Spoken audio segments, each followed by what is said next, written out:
Mirror, mirror on the wall, which movie is the shittiest of them all? Thanks for tuning in to another awful movie review. Be off, ghoul, and leave me alone. We best remember Roger Corman for his Poe movies with Vincent Price, or his cheesy sci-fis filled with actors in goofy monster suits. But did you know he directed a horror fantasy film set in medieval France? Je vois la maison de ma famille. C'est au Provence d'Aquitaine. La duchesse de Bourgogne et son entourage arriverait. Ils arrivent pour le grand bal. That's about as French as it gets. The rest of the dialogue is a poorly scripted mix of Old English with varying accents. They couldn't decide what to do, but we'll get back to that in a bit. One thing's for sure, and be sure of that. This is Roger Corman, so you know we're turning up the level to high camp on this one. I doubt I can do it.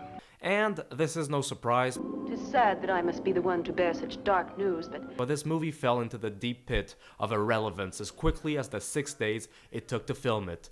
But just before we get going, if there's a bad movie you'd like me to review, leave me a comment down below. Don't forget to like this video, subscribe, hit that notification bell, and let me know your thoughts and feelings on the Undead. And I might do just that. A researcher with the moral ethics of a drunken pirate in what is the foggiest city on Earth finds a hooker named Diana, played by Pamela Duncan from Attack of the Crab Monsters. He pays her a lot of money to take part in an experiment involving hypnosis. He doesn't tell her what she's being paid to get into, but she doesn't seem to mind. Putting her in a hypnotic trance, the woman regresses to a past life in the French Middle Ages, Nay, he is a fool and madman. Do not listen to him. which is reduced to the inside of a converted supermarket full of Spanish moss and a fog machine on full blast. Behold the subtle working of my talents.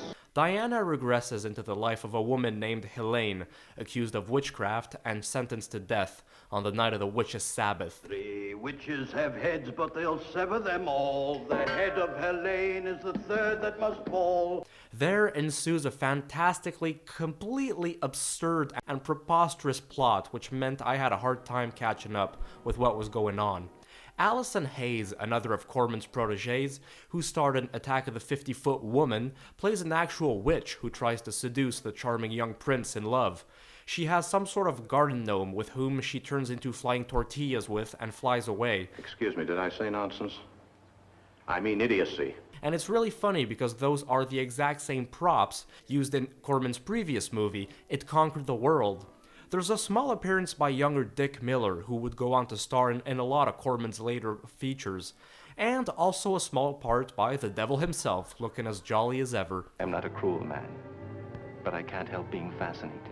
This story features a plethora of weird and yet soulless characters, which don't help to make the narrative compelling, like the singing monk, who was trying so badly to get an appearance on Star Academy. Isn't that a dainty dish to set before a thing? Then it becomes Hansel and Gretel for a second, with a hella ugly witch, who presents some of the fakest looking makeup I've ever seen. But I am mad, so cannot be sure of anything. Even for Roger Corman, this is bad.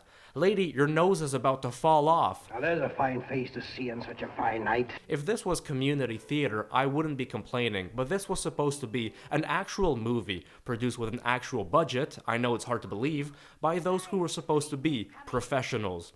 In order to make use of the medieval vibe, the characters speak this sort of Old English and add the word thy to every sentence. Not only did I find it tiring, but not all of them speak that way. Oh, the work of charlatans.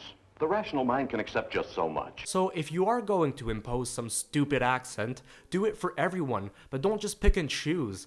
And what is it with the fighting? I mean, those people were constantly at war back then, hacking each other like a bunch of barbarians, but they didn't seem to know how to throw a punch.